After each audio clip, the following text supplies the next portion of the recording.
बिस्मिल्लाहिर्रहमानिर्रहीम। अस्सलाम वालेकुम। मैं हूं अज़ीम और आप देख रहे हैं अज़ीम फूड सीक्रेट्स। मेरी दुआ है कि अल्लाह ताला आप सबके रिस्क में ढेर बरकत अता फरमाए। तो दोस्तों, आज मैं आपके लिए लाया हूं बहुत ही मज़ेदार, क्रिस्पी और बहुत ही टेस्टी पालक के पकौड़ों की रेसिपी, जिसे बनाना बहुत ही आसान है और खाने में बेहद मज़ेदार बनते हैं। फिर इस मज़ेदार सी रेसिपी को बनाना शुरू करते हैं। तो ये सबसे पहले मैंने ली है तकरीबन 1.5 कप पालक को मैंने इस तरीके से लंबाई में काट लिया था।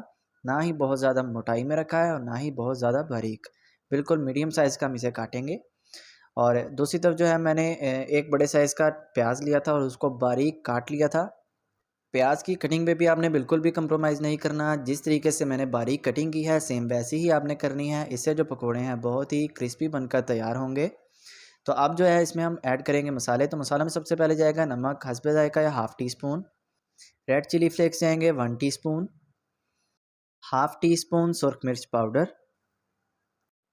हाफ़ टी स्पून इसमें हम ऐड करेंगे ज़ीरा। ज़ीरे को अच्छे तरीके से हाथ से मसल कर हम इसमें डाल देंगे। इससे जो इसकी खुशबू है वो बहुत ही अच्छी आएगी। दूसरी तरफ जो है 1/4 टीस्पून यानी 1/4 चम्मच मैंने अजवाइन ली है। अजवाइन बहुत ही अच्छी चीज़ है, पेट के लिए बहुत ही फ़ायदेमंद है। और 1 टीस्पून हम इसके अंदर ऐड करेंगे सूखा धनिया। इसे भी हम हाथ की मदद से मसल कर इसके अंदर डाल देंगे। तो जब भी पकोड़े बनाएं आप उसके अंदर सूखे धनिया का ज़रूर इस्तेमाल करें। इससे जो पकोड़े हैं बहुत ही मज़ेदार बनते हैं। अब 1 चुटकी हम इसमें ऐड करेंगे मीठा सोडा और 1/4 टीस्पून जो है इसमें जाएगी हल्दी। और इन सभी चीज़ों को हम एक बार अच्छे तरीके से मिक्स कर लेंगे, क्योंकि प्याज और पालक जो है वो अपना पानी छोड़ेंगी, तो इस वजह से हम इन्हें अच्छे तरीके से मिक्स कर रहे हैं। और बेसन जो है हम इसके अंदर बाद में ऐड करेंगे। तो यहाँ मैंने जो है बेसन लिया है, थोड़ा थोड़ा करके हम इसमें बेसन ऐड करेंगे, तकरीबन 3 टेबल स्पून। इसको अच्छे तरीके से छान लेंगे छाननी की मदद से। और इन सभी चीज़ों को हम एक बार अच्छे तरीके से मिक्स कर लेंगे। तो मैं काफ़ी मेहनत के बाद जो है आपके लिए मज़ेदार और डिलीशियस रेसिपीज़ लेकर आता हूँ। तो वीडियो को लाइक किया करें और चैनल को भी ज़रूर सब्सक्राइब किया करें और अपने फ्रेंड्स और फैमिली के साथ इसे ज़रूर शेयर किया करें। तो इस पॉइंट पे जो है बेसन मुझे थोड़ा सा कम लग रहा था, तो इसमें जो है 2 टेबल स्पून मज़ीद बेसन ऐड करेंगे और अच्छे से इसे छान लेंगे।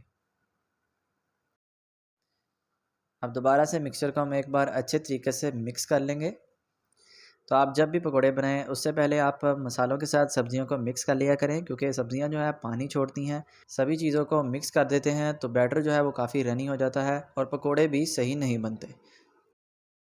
तो आप देख सकते हैं मैंने इसमें बिल्कुल भी ज़्यादा पानी ऐड नहीं किया, सिर्फ 1 टेबल स्पून ही पानी ऐड किया है और इसको अच्छे तरीके से मिक्स कर लिया है। अब हम इस शेप में जो है इसके पकोड़े बना लेंगे। तो यहाँ मैंने कढ़ाई में कुकिंग ऑयल लिया है और इसका टेम्परेचर जो है मीडियम कर लिया है। अब एक एक करके हम सभी पकोड़े इसमें डालते जाएंगे और 4-4 मिनट के लिए दोनों तरफ से फ्राई करते जाएंगे। तो बहुत ही मज़ेदार, बहुत ही डिलीशियस और क्रिस्पी हमारे ये पकोड़े बनकर तैयार होते हैं। आप भी सेम इसी रेसिपी से बना कर देखें, बहुत ही डिलीशियस ये पकोड़े बनकर तैयार होंगे। तो साथ ही मैंने पकोड़ों के साथ थोड़ी सी मिर्चें भी फ्राई कर ली थी। तो माशाल्लाह से आप देख सकते हैं कितना खूबसूरत और मज़ेदार और क्रिस्पी हमारा पकोड़ा बनकर रेडी हो चुका है। तो वीडियो अच्छी लगे तो वीडियो को लाइक करें, चैनल को भी जल्दी से सब्सक्राइब कर लें। तो मिलते हैं इंशाल्लाह किसी नई वीडियो में, तब तक के लिए अल्लाह हाफ़िज़।